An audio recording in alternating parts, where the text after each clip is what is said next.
Nous sommes à l'avant-dernier dimanche de la Pâque.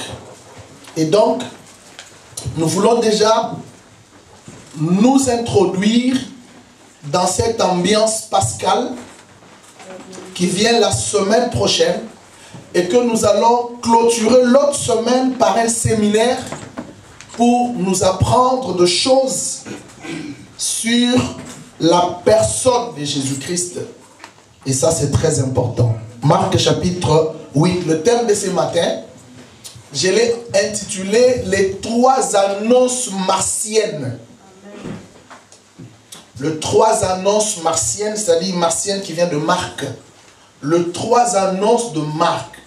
Les annonces qui précèdent la mort de Jésus. Et c'est Marc qui a fait trois annonces qui se suivent dans trois chapitres différents. C'est fantastique. Marc chapitre 8.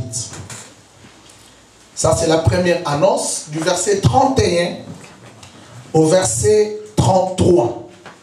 Écrivez d'abord le texte et nous allons faire la lecture après. Marc 8, 31 à 33, première annonce. Marc 9, 30 à 32, deuxième annonce. Marc 10, 32 à 34, troisième annonce. Les trois annonces martiennes. Je reprends Marc 8, 31 à 33, Marc 9, 30 à 32, et puis Marc 10, 32 à 33. Faisons la lecture. Marc 8, 31 à 33. Alors il commença à leur apprendre qu'il fallait que le Fils de l'homme souffre beaucoup, qu'il soit rejeté par les anciens, par les principaux sacrificateurs et par les scribes, qu'il soit mis à mort et qu'il ressuscite 3 jours après. Il leur disait ces choses ouvertement. Et Pierre, l'ayant pris à part, se mit à le reprendre. Mais Jésus, se retournant et regardant ses disciples, réprimanda Pierre et dit: arrière de moi, Satan, car tu ne conçois pas les choses de Dieu, tu n'as que des pensées humaines. Deuxième annonce, Marc 9, 30 à 32. Ils partirent de là et traversèrent la Galilée. Jésus ne voulait pas qu'on le sache, car il enseignait ses disciples et il leur dit: le Fils de l'homme sera livré entre les mains des hommes. Ils le feront mourir et 3 jours après qu'il aura été mis à mort, il ressuscitera. Mais les disciples ne comprirent pas cette parole et ils craignaient de l'interroger. Troisième et dernière annonce. Verset 32. Ils étaient en chemin pour monter à Jérusalem et Jésus allait devant eux. Les disciples étaient troublés et les suivaient avec crainte. Et Jésus prit de nouveau le 12 auprès de lui et commença à leur dire ce qui devait lui arriver. Voici, nous montons à Jérusalem et le Fils de l'homme sera livré aux principaux sacrificateurs et aux scribes.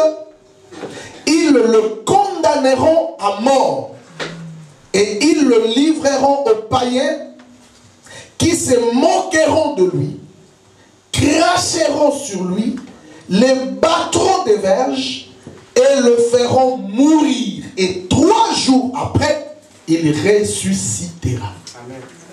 Amen. Amen. Amen. Vous allez vous rendre compte que dans toutes ces 3 annonces, il y a des points communs qui se répètent. Je vais essayer de les examiner avec vous. Je veux d'abord commencer par faire une considération générale à propos de l'évangile de Marc. Comment Marc considère Jésus. Ça, c'est très important. L'évangile de Marc, c'est un évangile c'est l'évangile le plus court des synoptiques, c'est-à-dire les 3 évangiles qui se ressemblent. Nous mettons de côté l'évangile de Jean. Mais dès le début déjà de l'évangile de Marc, Marc présente Jésus comme un fils de Dieu. C'est l'un des points majeurs de la condamnation de Jésus. Marc présente Jésus comme le fils de Dieu au début et il clôture son évangile avec la même hypothèse de la considération de Jésus comme le fils de Dieu. Mais curieusement, dans les annonces que je viens vous donner, Jésus ne se fait pas appeler fils de Dieu, mais c'est Jésus ne s'appelle pas ici fils de Dieu, il s'est fait appeler fils de l'homme. Pourquoi? Quelle est la différence que nous pouvons établir dans la Christologie entre fils de Dieu et fils de l'homme? Nous allons l'étudier, c'est très important.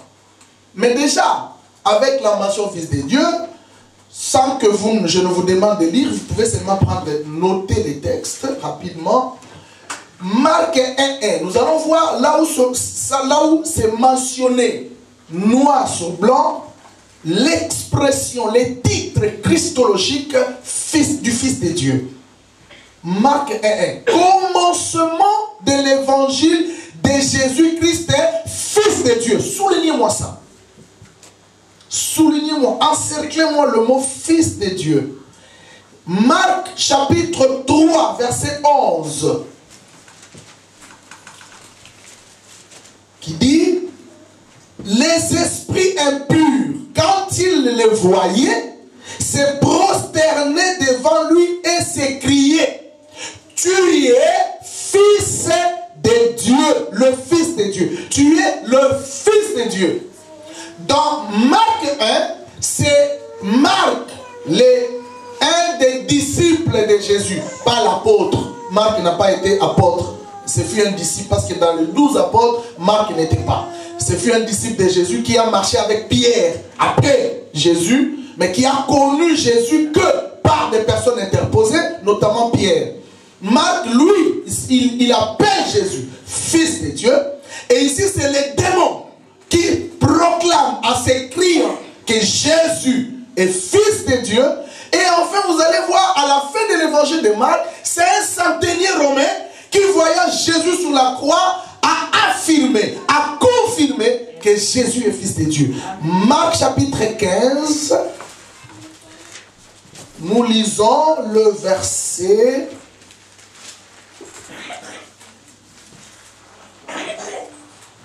Marc 15, le verset 39. Je vous donne l'idée du contexte, je commence au verset 37. Mais Jésus, ayant poussé un grand cri, expira. Le voile du temple se déchira en deux, depuis le haut jusqu'en bas, et le centenier qui était en face de Jésus, voyant qu'il avait expiré de la sorte, dit: assurément, cet homme était Fils de Dieu. Soulignez-moi encore ça. En fait, l'évangile de Marc, les théologiens appellent ça l'évangile du Fils de Dieu. Il encadre la thématique christologique de Jésus comme le Fils de Dieu. C'est quoi le Fils de Dieu? Je vais vous expliquer d'abord ce mot, cette expression. L'expression Fils de Dieu désigne l'être ou les êtres venus à l'existence par un acte créateur de Dieu et non par la filiation naturelle. Je reprends. L'expression Fils de Dieu désigne donc les êtres qui sont venus à l'existence par l'acte créateur de Dieu et non par la filiation naturelle. C'est-à-dire, la combinaison homme-femme n'a pas su donner cette filiation divine à un individu. C'est pas que par l'accouplement, par le naturel, mais c'est par l'esprit, c'est par le spirituel. Donc, si Jésus alors, parce que nous aussi nous sommes des fils de Dieu, si Jésus et fils de Dieu, c'est différent de nous. Parce que nous devenons fils de Dieu par la régénération. Come on. La régénération, c'est la nouvelle naissance. C'est-à-dire, Dieu prend sa sémence. Ok? Il l'injecte dans ton cœur. Cette sémence produit un individu qui devient un certain Emmanuel Kama. Cela veut dire, cela nous amène carrément, la notion de la régénération nous amène carrément à la notion des deux types d'hommes, l'homme charnel, animal, et l'homme spirituel. Je suis Emmanuel Kama, fils de physiquement, mais je suis aussi Emmanuel Kama, fils de Dieu spirituellement. De la même, la sémence de mon père est rentrée quelque part pour communiquer la vie que j'ai. Que vous voyez, de la même manière, la sémence de Dieu est rentrée dans mon cœur pour produire un autre être que vous ne pouvez pas voir, mais que je suis. Amen. Et cet être est le produit, n'est-ce pas, de la sémence de Dieu, des spermes de Dieu. Dieu a injecté le sperme, Dieu a injecté sa sémence a produit. Et cette sémence, en produisant cet être est appelé fils de Dieu. Amen. Alors Jésus maintenant n'était pas appelé fils de Dieu de la même manière que nous. Parce que lui n'a pas subi la régénération. Alors quelle est la différence entre le fils de Dieu des Kama régénérés et le fils de Dieu de Jésus qui n'a pas connu la régénération? Voilà la différence. La filiation divine de Jésus est bien compris dans la tradition hébraïque et juive. C'est-à-dire chez les Juifs. Lorsque vous vous appelez fils de, carrément vous vous faites l'égal de la personne. Jean chapitre 5 verset 18. Lisons ça rapidement.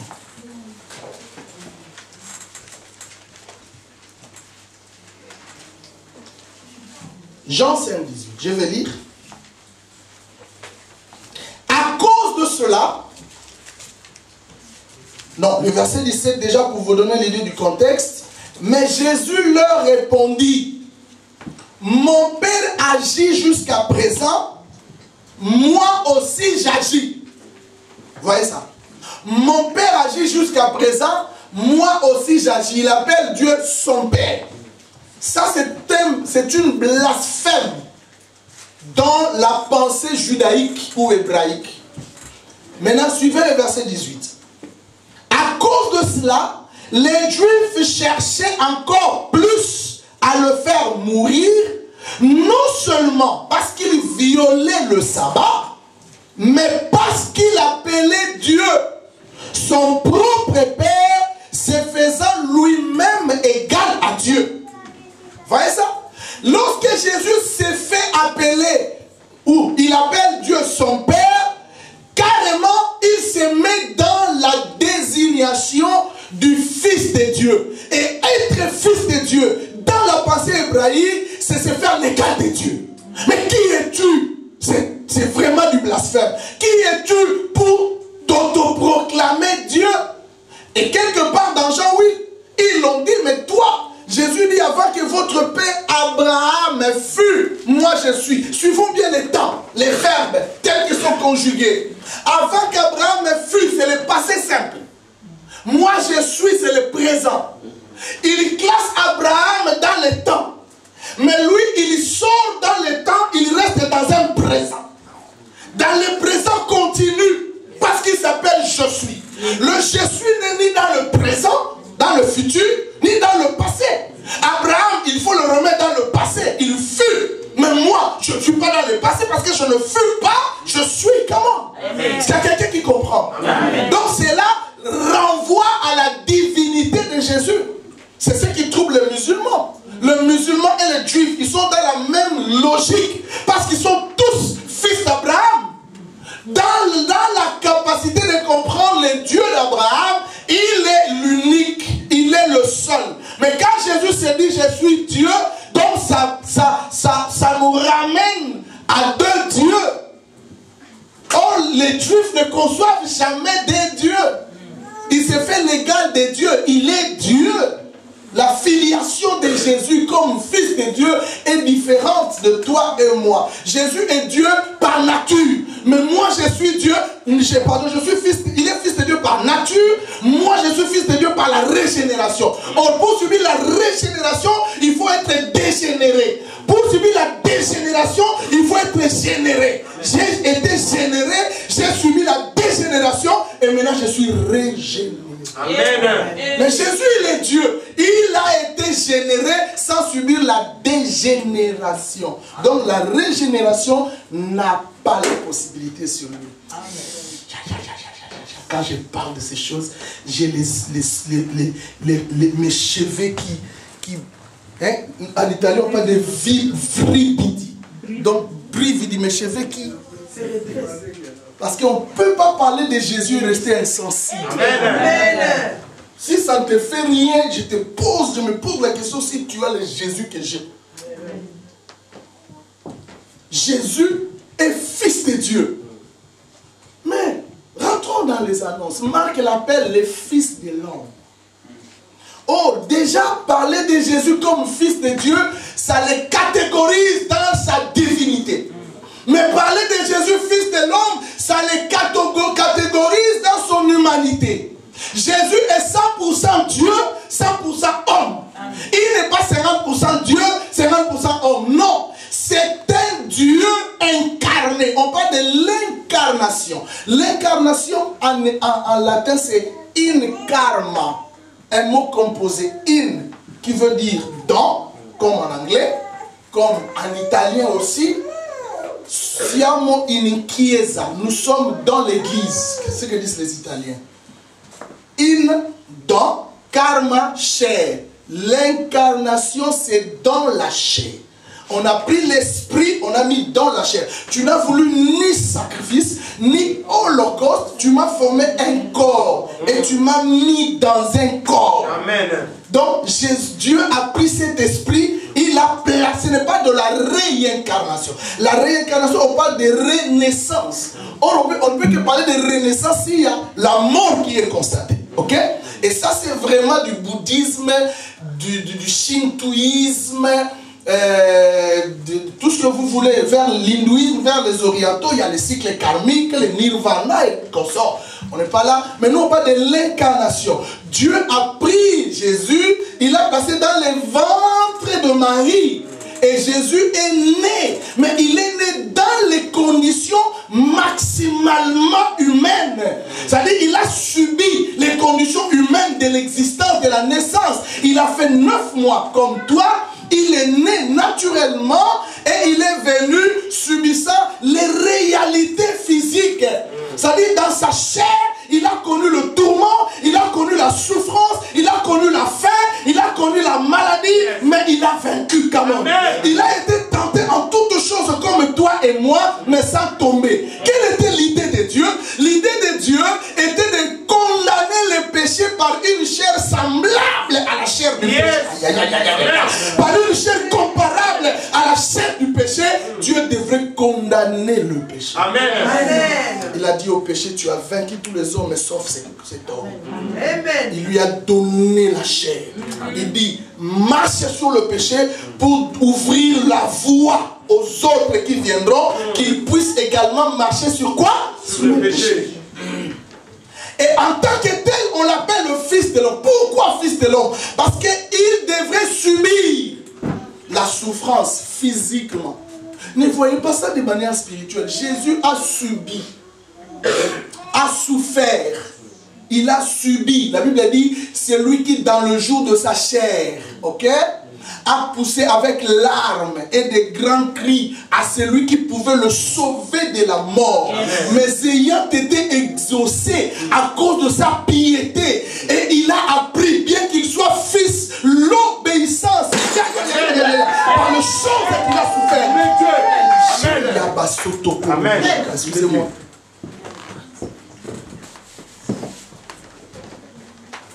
Achetez-nous une autre chair. Il a subi la souffrance. Il a été obéissant. Dans son humanité. Jésus a vécu 100% homme. 100% Dieu. D'une part la divinité, d'une part l'humanité. Et il te donne ça. Il dit dans ton esprit tu as la divinité. Et dans ton corps tu as l'humanité. La combinaison de la divinité et de l'humanité fait de toi un être surnaturel. Tu n'es pas comme les autres personnes. Ce que tu dis, ça se réalise. Ce que tu crois, ça se manifeste. Parce que tu es Dieu et tu es homme.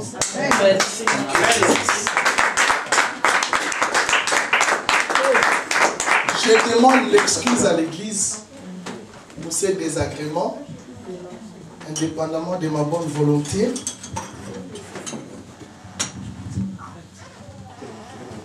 Et surtout mes excuses à maman Rachel, qui était toute devant.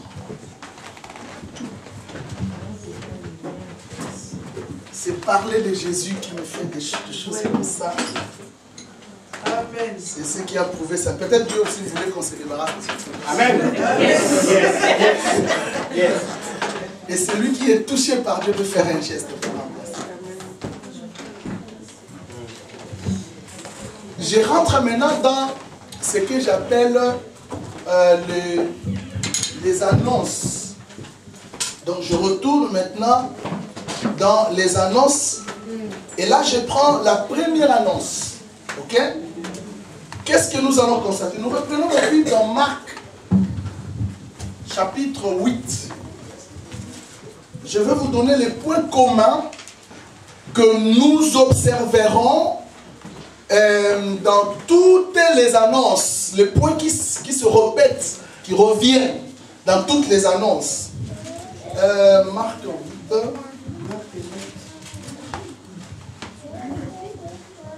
Du 31 au 33. Voilà. Alors, nous réalisons. Alors, il commença à leur apprendre qu'il fallait que les fils de l'homme souffrent beaucoup et qu'ils soient rejetés par les anciens, par les principaux sacrificateurs et par les scribes, et qu'ils soient mis à mort et qu'ils ressuscitent 3 jours après. Il leur disait ces choses ouvertement. Pierre, l'ayant pris à part, s'est mis à le reprendre, mais Jésus, se retournant et regardant ses disciples, réprimanda Pierre et dit: arrière de moi, Satan, car tu ne conçois pas les choses de Dieu, tu n'as que des pensées humaines.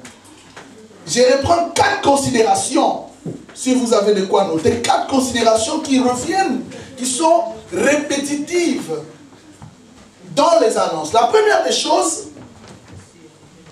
Jésus est appelé Fils de l'homme dans toutes les 3 annonces. Les titres christologiques des Fils de l'homme reviennent.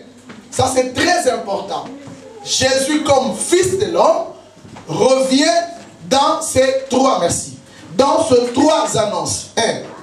La deuxième chose, c'est que on va remarquer que Jésus donne l'objet de ces annonces.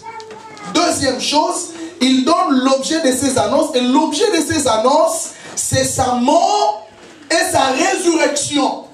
Jésus donne l'objet de ces annonces. Il s'agit de sa mort et de sa résurrection. Ça, c'est la deuxième chose. La troisième chose, Jésus précise ceux qui devraient le faire mourir. Il précise, il dit, il va mourir entre les mains. Dans les autres annonces, il parle d'être livré. Je serai livré. Le Fils de l'homme sera livré aux mains d'eux. Donc il précise. Et là, il parle de principaux sacrificateurs, des scribes et puis des anciens. La 3 catégories juives qui devraient le faire mourir. 3e élément. 4e élément, Jésus insiste sur la durée du temps qu'il ferait quand il sera dans la tombe.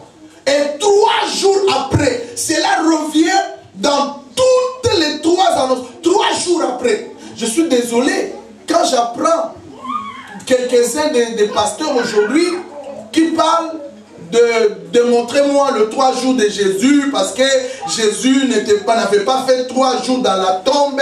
Ils ont un problème, ces gens-là, pour calculer, n'est-ce pas, le temps, le jour, dans la pensée, dans les calendriers juifs, dans les calendriers hébraïques. Jésus a fait 3 jours et il est mort à la 3e heure qui correspond à 15 heures de notre temps aujourd'hui, un vendredi, et il est ressuscité un lundi, un dimanche, excusez-moi, qui était le premier jour de la semaine. En fait, le premier jour de la semaine, c'est pas un lundi, c'est un dimanche. Donc, il est mort à la fin, début du sabbat, et il est ressuscité au premier jour de la journée. Alors, chez les Juifs, suivez-moi bien, la journée commençait à 0 heure et s'arrêtait à 18 heures.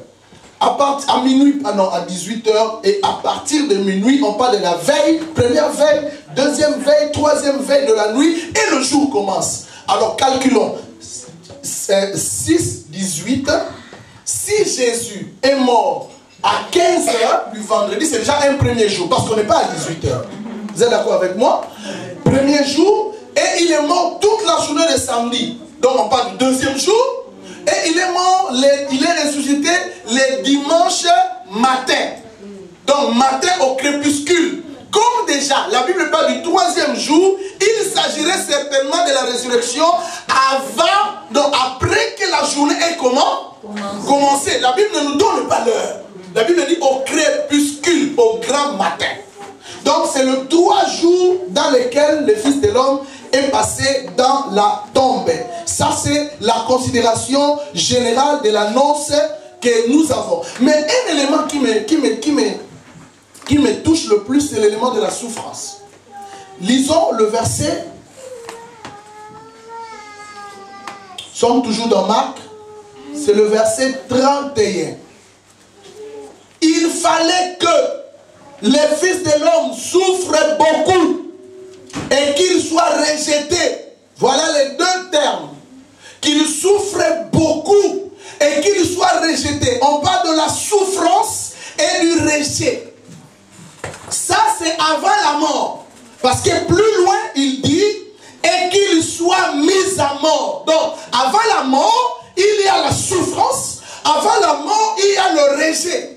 C'est-à-dire que la mort n'est que l'ultime conséquence de la souffrance et du rejet de Jésus. En termes beaucoup plus, entre guillemets, théologiques, on parle de la passion de Jésus. Quand vous lisez les commentateurs qui écrivent en haut de la Bible ou du texte la passion de Jésus, c'est-à-dire là, ils veulent démontrer d'abord l'arrestation. Ça commence par l'arrestation, Jésus est arrêté, ou la livraison, il est livré. Ça va par la souffrance, il a souffert, le rejet et la mort. Tout ça, on parle de la passion de Jésus. C'est le point le plus important de la Bible. Je vais vous dire une chose qui peut peut-être vous... Je sais que vous l'avez déjà compris, parce que nous les évangéliques, souvent on a du mal à célébrer la Noël. Je ne dis pas que la Noël c'est mauvais ou c'est un péché. Mais dans notre culture évangélique, nous ceux du réveil, on n'a pas vraiment beaucoup plus de visées vers la Noël que plutôt vers la Pâque. Vous savez pourquoi?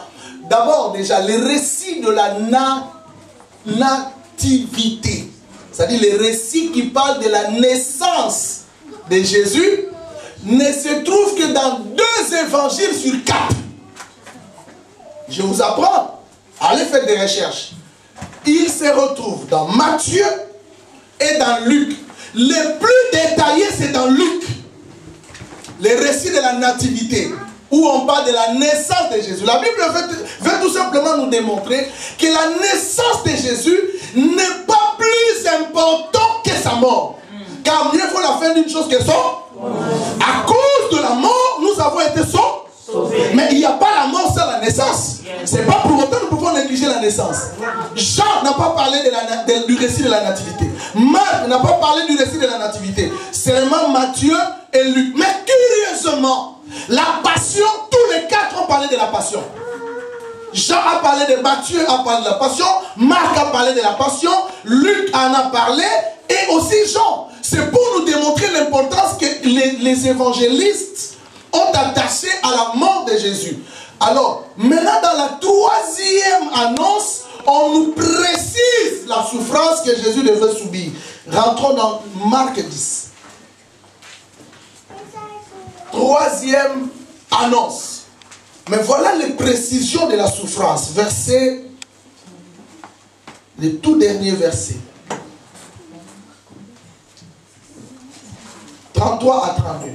À 33 à 34. Voici, nous montons à Jérusalem. Et le Fils de l'homme sera livré aux principaux sacrificateurs et aux scribes. Ils le condamneront à mort. Et ils le livreront aux païens qui, premièrement, se moqueront de lui. Dis avec moi, se moqueront de lui. Se moqueront de lui. Deuxièmement, cracheront sur lui. Dis avec moi, cracheront sur lui. Cracheront sur lui. Et troisièmement, les battront des verges. Dis avec moi, les battront des verges. Les battront des verges. Et enfin, ils le feront mourir. Et le feront mourir. Et le feront mourir. Ils feront mourir Jésus. Donc, la souffrance de Jésus était liée aux moqueries. La souffrance de Jésus était liée au crachat. Et la souffrance de Jésus était liée aux verges. Donc, il a subi toute la souffrance qui m'était destinée. Il a fait la substitution. C'est un terme du droit pénal. Il a fait le remplacement. Parce que la condamnation qu'il a subie était mienne, était tienne. Lorsqu'on mettait un pendu sur la croix, il y avait une inscription en haut. L'inscription déterminait les motifs de la condamnation. Alors Jésus a été condamné pour 3 motifs. Mais bien qu'il n'y avait qu'un seul motif qu'eux ont trouvé plus important. Voici les 3 motifs de la condamnation. Premièrement, il violait le sabbat. Il était anti-Torah, anti-loi. Il violait le sabbat. Deuxièmement, parce que Jésus était un blasphème. Il blasphémait, d'autant plus qu'il se faisait appeler Dieu, l'égal de Dieu, fils de Dieu. Troisièmement, c'est là où les Juifs s'étaient beaucoup plus irrités. Ils se faisaient appeler roi. Messie, Mashiach, la royauté messianique d'Israël était liée à un Messie sauveur de la domination politique. Un Messie sauveur de la domination romaine et grecque.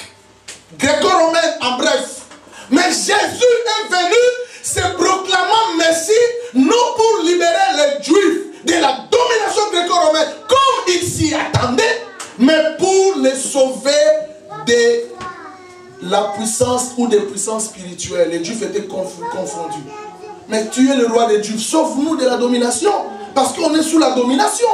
Mais comment toi, nous, on a appris que le Messie viendrait et le Messie nous sauvera de la domination étrangère. Nous sommes sous la domination gréco-romaine. Mais toi, tu viens, tu nous donnes la paix. C'est pourquoi quand, dans la première annonce, quand Jésus parle de sa mort, Pierre était révolté. Comment tu veux nous parler de ta mort pendant que nous ne sommes pas encore libérés? Donc tu vas mourir et nous laisser comme ça. Tu es méchant. Jésus a compris que Pierre n'avait pas compris ce qu'il disait. C'est pourquoi vous lisez, ils ne comprirent rien. Parce qu'ils avaient une autre vision et Jésus parlait dans un autre langage. Le langage de Jésus s'opposait au langage des disciples. La domination physique, la domination spirituelle. C'est comme Jésus lorsqu'il était devant la femme samaritaine. Donne-moi de l'eau. De l'eau que je te donnerai deviendra en toi une source de vie. Donne-moi cette eau. Jésus parle du langage spirituel. Elle comprend par le langage physique. C'est la confusion. Et beaucoup aussi dans l'église ont ces problèmes. Jésus parle dans le spirituel, lui il prend ça dans le physique. Il est dans la confusion. Et Jésus finalement, il a compris que les disciples n'ont pas compris. Il a appelé Pierre. Voilà ce que Jésus a dit. Arrière de moi Satan. Le mot Satan n'est pas le nom propre de Satan. Le nom propre de Satan c'est Lucifer, Lucus Ferus en hébreu, qui veut dire l'astre brillant, fils de l'aurore. Mais Satan ou diable c'est un adjectif qualificatif qui qualifie le porteur ou la personne par rapport à un acte qu'il pose. Du fait que Satan s'était opposé du plan de Dieu, il était devenu adversaire. En étant devenu adversaire, automatiquement il devient Satan. Parce que le mot Satan signifie l'opposant. Si tu es mon opposant, tu es mon Satan. Alors n'aie pas peur si je dis arrière de moi, Satan. Parce que tu t'opposes à moi. Pierre a voulu s'opposer au plan de Dieu. Le plan de Dieu était que Jésus soit mis à mort. Lui il dit, tu ne mourras pas. Alors il devient opposé automatiquement, on l'appelle ça Satan. Satan. Et le diable veut tout simplement dire calomniateur. Songi songi en lingala. C'est lui qui calomnie le frère, l'accusateur. C'est lui qui accuse le frère. C'est un diable, diabolos en grec. Satan, Pierre, Jésus a dit à Pierre, arrière de moi Satan. Et dans cette annonce, un point qui m'a beaucoup interpellé après la souffrance, parce qu'on va parler de la souffrance, les séminaires que j'ai prévus avec vous à la 2e semaine, après la semaine prochaine, ça sera sur les mystères de la croix. Je vais aller faire ce séminaire quelque part en Suisse. Le mystère de la croix. Nous allons rester longtemps sur les mystères qui s'appellent la croix, notamment chez Paul. Paul a ouvert de choses profondes. Il dit, je n'ai besoin d'autre chose si ce n'est de Jésus et de Jésus crucifié. Ça, c'est le message de Paul. Il dit, le message de la croix, il est une folie pour ceux qui se perdent. Mais pour ceux qui sont sauvés, c'est une puissance. Et quand Paul parle de la croix, il les met dans une opposition entre folie et sagesse. La croix, si pour les uns c'est une folie, pour nous c'est une sagesse. Pourquoi il utilisait le mot sagesse? Parce qu'il s'adressait aux Grecs. Le Sophia, dans la pensée, dans la philosophie grecque, c'était leur point fort. Et il veut confondre l'intellectuel grec qui comprend Jésus rationnellement par la sagesse divine qui est la résurrection et qui est la croix. Paul a insisté sur la croix, mais sur la croix, il y a eu la souffrance. La Bible appelle cette souffrance l'ignominie. Dis avec moi l'ignominie. L'ignominie. Le mot ignominie veut dire en français une honte publique. C'est-à-dire que la mort de Jésus, c'était une honte publique.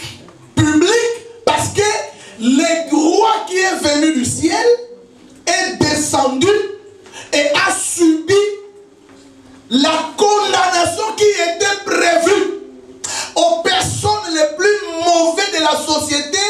Il a subi la peine capitale à ma place, à ta place. C'est l'ignominie.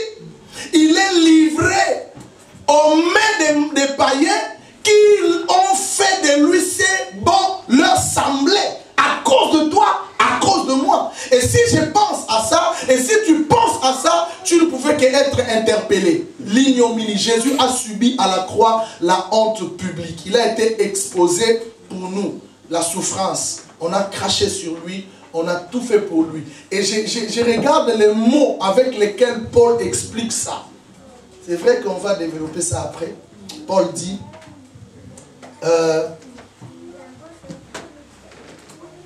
Jésus-Christ s'est dépouillé lui-même.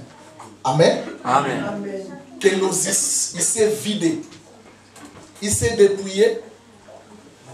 Et il est allé jusqu'à la mort à la croix.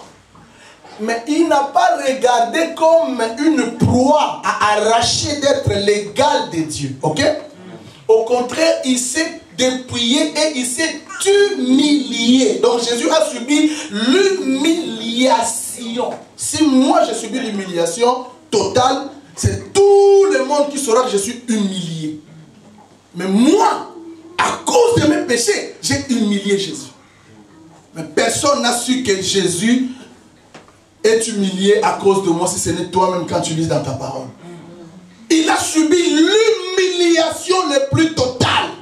Il est allé, alors la Bible dit, il est devenu comme un simple homme. C'est diamétralement opposé. De la gloire divine, come on, il devient comme un esclave à cause de moi. Il pouvait dire, non, je dois revendiquer ma gloire divine. Il a rejeté, il s'est dépouillé, il s'est vidé. Il s'est déshabillé de cette gloire. Il a pris la forme d'un serviteur. Il s'est humilié jusqu'à la mort ignominieuse,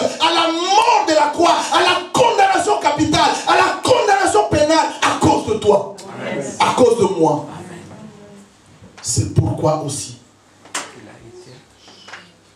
la locution conjonctive qui marque deux propositions opposées. L'humiliation précède la gloire. C'est pourquoi aussi Dieu l'a souverainement élevé. Il lui a donné le nom qui est au-dessus de tout nom. Il dit à cause de cette humiliation que tout genou fléchisse et que toute langue confesse que toi l'humilié, tu deviens Seigneur. Vous connaissez les titres de la Seigneurie de Jésus? Moi je parle de la Seigneurie cosmique. Il est le Seigneur dans les cieux. Amen. Il est le Seigneur sur la terre. Amen. Il est le Seigneur sous la terre. Tout genou fléchira dans les cieux, sur la terre et sous la terre. Et toute langue dira que tu es Seigneur. Amen. Tu es maître. Amen. Tu es roi. Amen. Au-dessus du royaume, au-dessus du trône, au-dessus du roi. Il est Dieu. Il est Dieu. Mais crucifié, seul, abandonné, méprisé, arraché. Mais c'était pour me racheter. Amen. Tu m'as sauvé. Amen. Tu m'as aimé. Yes. Il m'a sauvé. Il m'a aimé. C'est pourquoi il a subi la peine. Amen. Qui était prévue à ma place. Quel amour. Amen. Qu'est-ce que tu peux faire devant ces dieux? C'est lui dire merci. C'est l'adorer. Yes. Mais je vais clôturer ici. Vous voyez maintenant la conclusion de Jésus dans la première annonce. Le verset 34.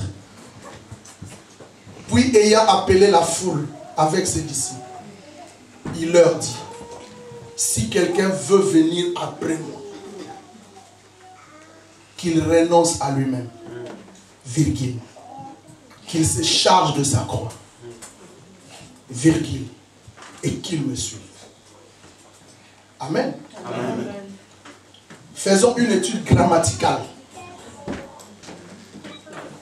J'ai vu deux modes qui sont utilisés en grammaire française.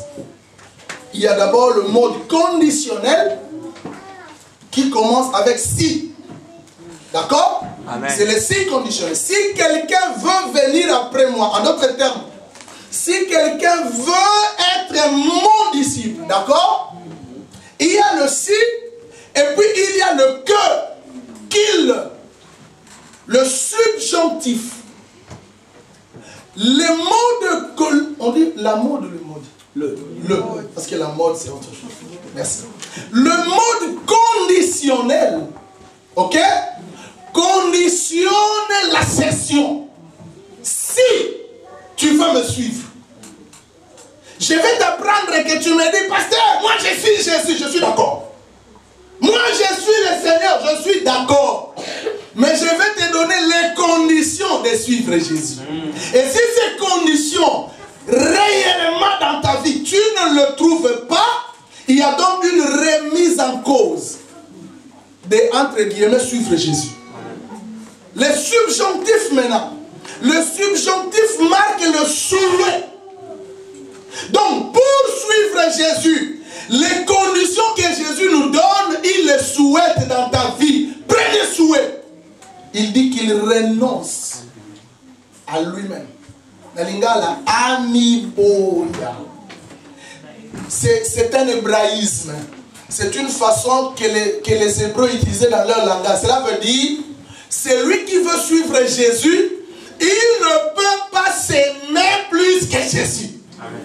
C'est ça, c'est renoncer. Tu veux me suivre, renonce à toi-même, mes amis. Que signifie renoncer? J'ai vérifié dans mon petit dictionnaire. Voilà ce que mon dictionnaire me donne comme résultat de la recherche. Renoncer veut dire se priver. C'est lui qui veut suivre Jésus, qu'il se prive de lui-même. Renoncer veut dire se priver, c'est-à-dire ça souligne le caractère volontaire, qu'il se renonce. Le verbe se renoncer, c'est un verbe pronominal. On renonce, oui, il est pronominal, il est aussi autre, parce qu'on renonce à quelque chose, mais on se renonce aussi à soi-même. C'est lui qui veut suivre Jésus. Miboya! Parce que on commence devant les camos à la choix entre Yona et Jésus. Le Amen. Renonce-toi. Si tu te renonces devant un choix, tu seras capable de faire le choix. Les gens qui n'ont jamais renoncé à Jésus, ils peuvent tout donner du temps pour son travail plus que sur Jésus. Tu n'es pas encore disciple. Renonce à toi-même. Tu peux t'acheter, c'est pas mauvais, hein, c'est juste un exemple. Tu peux t'acheter une costume de 500 € parce que tu t'aimes, mais tu ne peux pas donner à Dieu 500 €. Je dis c'est juste un exemple. Renonce à toi-même. Amen. Tu peux acheter un sac de 200 €, même si tu dis papa, je donne 20-20, mais tu les feras. Mais donner 20-20 pour Jésus, tu as des problèmes. Miboya. Amen. Tu n'es pas encore disciple de Jésus parce que tu t'aimes plus que Dieu. Amen. Tu es prêt à faire concession. Et lorsqu'on te met, on met dans la balance Jésus et toi, la balance fait comme ça, c'est décline. Toi, tu es plus, Jésus est moins. Toi, tu as 90%, Jésus n'a que 10%. Renonce à toi-même. Omilinga mingi. Olinga musala no mingi za mabe. Olinga bada no mingi. Olinga makamu no mingi. Molinga Yesu moke. Okokoza la moye kola Yesu te. Olanda ete condition à liboso kokisa mote. Qu'il renonce à soi-même. Et j'insiste ce matin. Tu peux entendre tout ce que j'ai dit, mais sors avec ces dernières paroles. C'est lui qui veut suivre Jésus. Et Jésus l'a dit de sa bouche. Le renoncement. Deuxième mot, le renoncement veut dire c'est dépouiller, c'est vider. Le renoncement veut dire déclarer forfait. C'est de saisir, renoncer à un droit, jeter l'éponge, passer la main, abandonner, c'est résigner, c'est détacher de quelque chose. Répudier quelque chose, reculer, laisser les bras, capituler, s'abstenir. Celui qui veut suivre Jésus. Miboya. Omilinga trop. Et tu es trop rempli de toi-même. Laissez Jésus remplir ta vie. Tu seras un vrai disciple de Jésus. Parce que le jour où toi-même auras des problèmes, tu comprendras que Jésus t'a abandonné. Mais Jésus ne nous abandonne jamais. Amen. Parce que tu es tellement... Le toi est comme ça, Jésus il est là. Fais comme ça. Si tu fais comme ça, un jour Jésus peut te dire, mon fils, donne-moi ta voiture. Tu diras, à cause de Jésus, je prends ma voiture. Je fais quoi? Mais si tu es rempli de toi, on va nous discuter. Oh, non, souka boni. Non, ok, moussala neni. Na pesa. Je ne donne pas. Deuxième condition, qu'il se charge de sa croix. Chacun de nous a une croix. Dis à celui qui est à côté de toi, tu as une croix. Regarde celui qui est derrière toi, dis-lui, tu as une croix. C'est chargé de sa croix. Écoutez-moi. Il y a là un pronom possessif. Mon, ton, son, notre, votre, leur. Jésus n'a pas dit c'est chargé de la croix. C'est comme lorsqu'il dit dans Habakkuk, mon juste vivra. J'ai posé la question un jour à mes étudiants pasteurs et il y a un pasteur qui me dit par la croix. Je dis non, non, non, par sa croix, par sa foi. Il y a un pronom possessif. Mon juste, tu ne vivras pas par la foi, c'est général. Mais tu vivras par ta foi, c'est particulier. Et Jésus dit qu'il se charge de sa croix. Comme quoi, tu as une croix, j'ai ma croix. Tu dois comprendre quelle est ta croix. Et le verbe se charger veut dire littéralement porter. Qu'il porte sa croix. Or, quand on voit la croix, le contexte le dit, Jésus allait souffrir. Donc la croix, c'est la souffrance. Aujourd'hui, dans la vie chrétienne, on ne parle plus de la souffrance. La souffrance est devenue quelque chose de diabolisé. Amen, hein? Amen. Je veux m'arrêter là. La souffrance. Se charger de sa croix, c'est accepter, les épreuves. Normaliser les épreuves. Les persécutions et les tribulations, les moqueries et les injures les privations et les manques, olingona na Yesu, ni mama finga yo. Nga na linga te ba toucher ma. Nga, so siminga oyeba nga ah oza disciple Jésus. Amen. Il a souffert, méprisé, rejeté, telle honte, foulé par nos pieds. Il m'a sauvé. Et suivez bien les mots.